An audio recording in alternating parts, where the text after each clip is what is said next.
Hello everyone! So I'm gonna tell you the story why on earth nabasa ang aking passport. Okay. So if you can still remember, nagbiyahe ako ng papunta ng Xi'an. And please watch that vlog. So I shared with you my experience sleeping on a hard sleeper train. And ayun, di ba?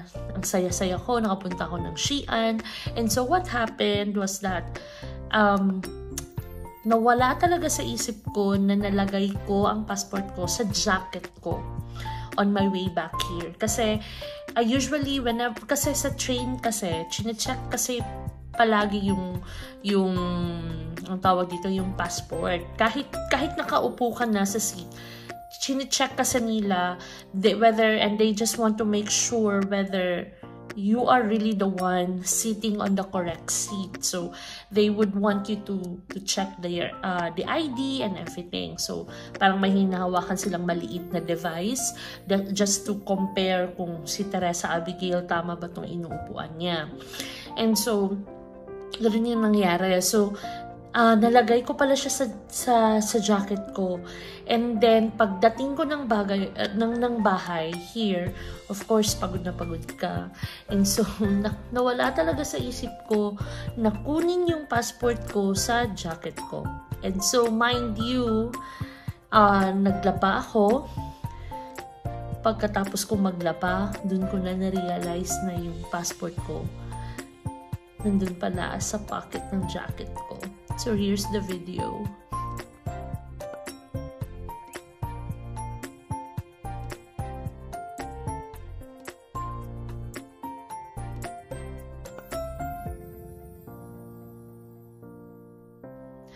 And so, kaya nagtanong-tanong ako sa Facebook. Nagtanong-tanong ako sa Facebook sa mga friends ko. And then, nagtanong din ako via Messenger. Nagpost ako sa Facebook ko asking what will I do pag nabasa ang passport. And so, some of them responded that I really have to replace it. So, if you have seen my video, hindi naman siya torn. Hindi naman siya talagang super duper halatang basa. It's just that after, kasi yung video na yun is that it was right after I took it from my jacket. So, hindi pa masyadong crumpled or di kaya hindi pa masyadong wrinkled yung paper. So, kaya medyo hindi pa halata. But right after I sun-dried it, siguro mga 2 days after. Kasi Friday yun, nilabhan ko yung jacket ko. Nahuli kasi ng paglaba yung jacket kasi nga makapal yung jacket. So, hinuli ko siya, sinama ko siya sa coat ko. So, pinagsama ko silang dalawa. And so, ayun, yun yung magic na nangyari. And so, 2 days after Monday, nung sinandry ko na siya, talagang halatang halata na talagang nabasa siya. So, parang hindi na to maganda. So that's why I consulted many people, and so they advised me to call the embassy. And so I went to Beijing website, embassy website ng Philippines. And so I found out their number, and you know what, kahit Saturday late or beyond office hour, like mga almost 6 p.m. na nagre-respond sila through text. But nung Monday during office hour, tinawagan ko na talaga sila.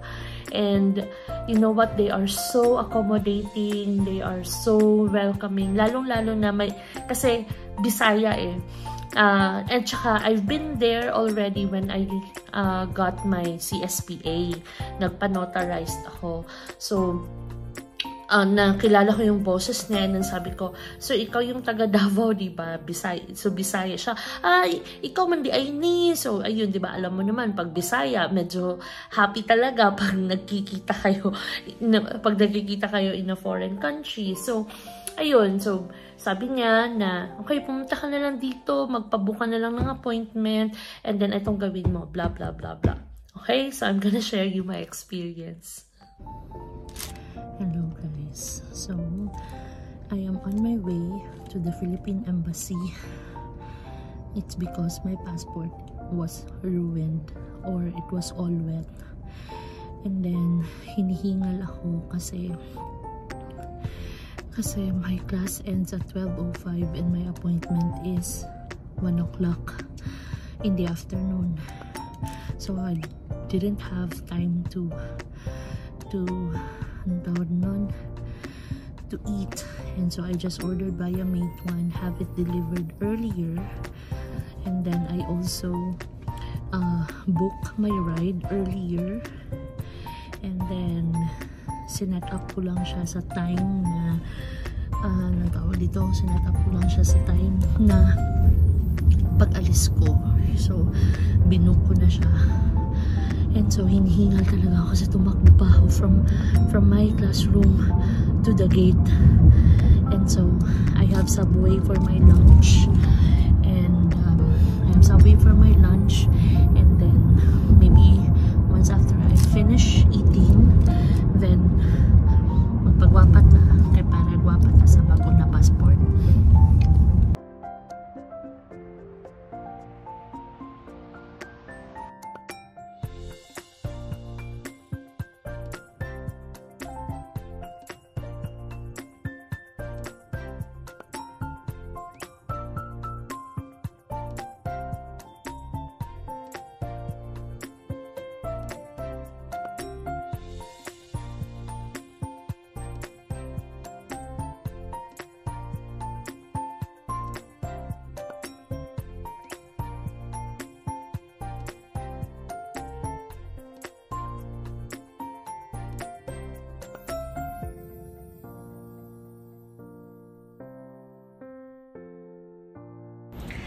Okay, so here I am now at the embassy.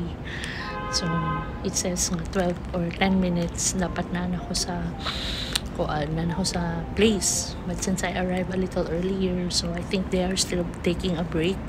So they deserve a break. So wala lang sa akong nisulod, na lang sa ako diri sa gawas and waiting until 12:50. 12:50 pero nasuro ko masulod. Ayan. Hello. So, finally done. So, kato lang, no, pinag-renew lang ako ng aking passport. So, finally done. So, babalik na ako ng school.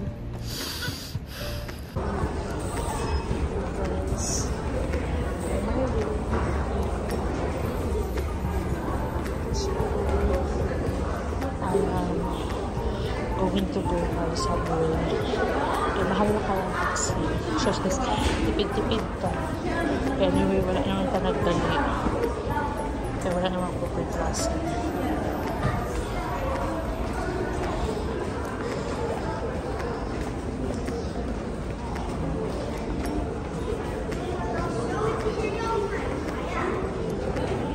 I think this is among the oldest first na subway station here in Beijing. So that's why it's a little old. Guys, dahil po din lang ko ano rin. Marag sa Manila nga MRT. Diba?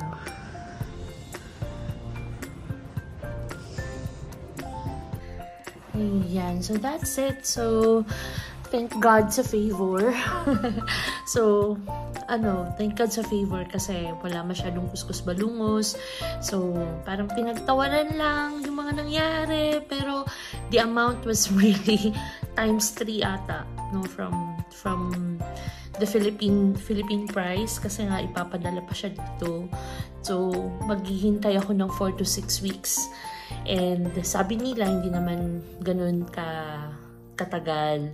So, it may come earlier than that, or I may receive it earlier than 4 to 6 weeks. And kasi nga, ang ikinakabahala ko kasi uuwi ako ng July. And kapag okay naman, kasi valid pa naman yung old passport ko, at saka, kaso lang, kailangan na din kasing i-renew yung, anong tawag nito, kailangan na rin kasing i-renew ng aking residence permit.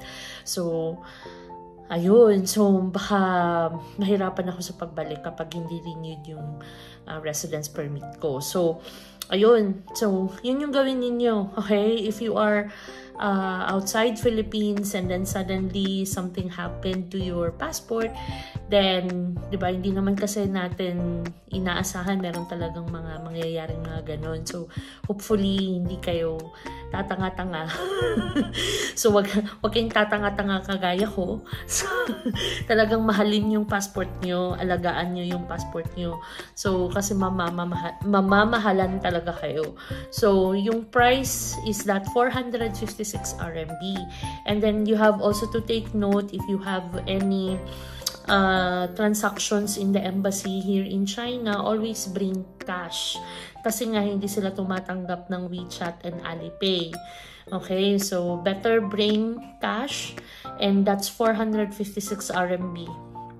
And at the same time, yun na nga, so 4 to 6 weeks. So contact the embassy immediately whenever something happened to your passport. So ganun yung gawin nyo. Okay, so pag once naman na anong tawag nito? Pag once talagang nasira talaga yung passport, like talagang totally torn, wrecked, nasira talaga yung data page, then kailangan na talagang gumawa ng affidavit of explanation.